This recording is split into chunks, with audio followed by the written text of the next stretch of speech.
चुनावी रणनीतिकार प्रशांत किशोर की राजनीति में एंट्री हो चुकी है। भले ही वो चुनाव लड़ने की बात टालते गए हों, लेकिन उनका फोकस बिहार की राजनीति पर है। कुछ दिनों पहले उन्होंने बिहार में पदयात्रा का ऐलान किया था और कहा कि पश्चिमी चंपारण से 2 अक्टूबर से करीब 3000 किलोमीटर की वो पदयात्रा शुरू करेंगे।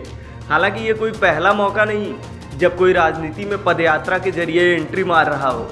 इससे पहले कई नेता ऐसा कर चुके हैं, लेकिन प्रशांत किशोर के एक बयान पर तेजस्वी यादव भड़क गए। दरअसल प्रशांत किशोर ने कहा था कि पिछले 30 साल में बिहार में विकास नहीं हुआ, क्योंकि आज की तारीख में भी बिहार दूसरे राज्यों के मुकाबले काफ़ी पीछे खड़ा है।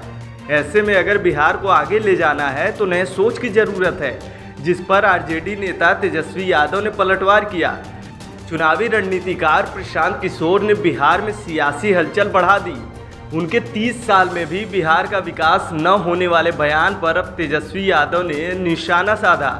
तेजस्वी ने कहा कि प्रशांत किशोर के बयान का कोई मतलब नहीं है, मुझे उनके ठिकाने तक की जानकारी नहीं है। साथ ही उन्होंने कहा कि वो कौन है।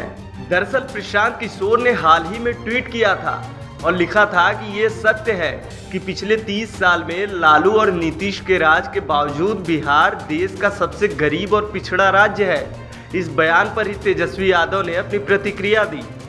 बता दें कि इससे पहले प्रशांत किशोर की ओर से बिहार में राजनीतिक दल बनाने की अटकलों पर भी तेजस्वी यादव ने तंज कसा था। उन्होंने कहा था कि वह प्रशांत किशोर को तवज्जो भी नहीं देते। उन्होंने कहा था कि प्रशांत किशोर से जुड़ी खबरें तक वो नहीं देखते। कभी जेडीयू के साथी रहे प्रशांत किशोर के इस बयान पर बिहार के सीएम नीतीश कुमार ने भी पलटवार किया और कहा कि कौन क्या कहता है, इससे मुझे कोई फर्क नहीं पड़ता।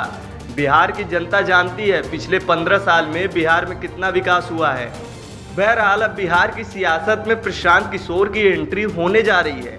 ऐसे में बिहार की 2 प्रमुख पार्टी आरजेडी और जेडीयू के लिए ये खतरे की घंटी हो सकती है, क्योंकि चुनाव की रणनीति बनाने और चुनाव जिताने का मादा रखने वाले प्रशांत किशोर बिहार की सियासत में एंट्री करने जा रहे हैं।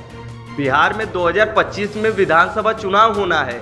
ऐसे में प्रशांत किशोर अभी से जमीन तलाशने में जुट गए हैं। इस खबर में फिलहाल इतना ही। अपडेट्स के लिए बने रहिए वन इंडिया हिंदी के साथ।